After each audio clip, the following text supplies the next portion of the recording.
In today's video, I'm going to teach you a guide, how to add a file in Replit.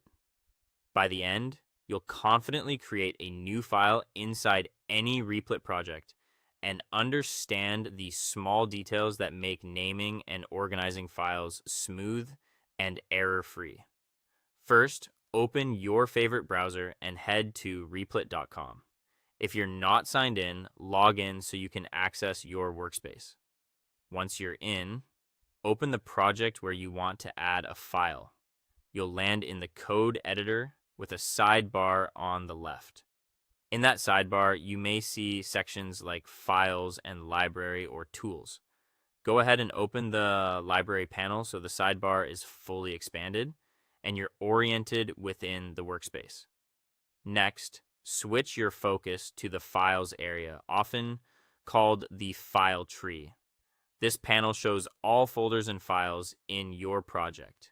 If it's collapsed, click it to reveal the full tree. This is where we'll create the new file so it sits exactly where you want it within the project. At the top of the file tree, look for the 3 dots icon, sometimes called the kebab menu.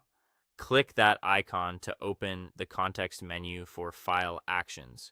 This menu is your hub for managing project structure, and it's the safest way to make changes without accidentally moving or overwriting anything.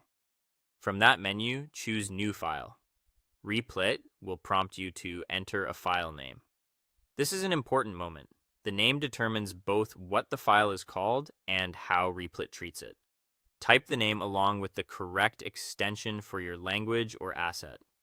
For example, use .html for HTML files, .py for Python, .js for JavaScript for style sheets, or .md for Markdown.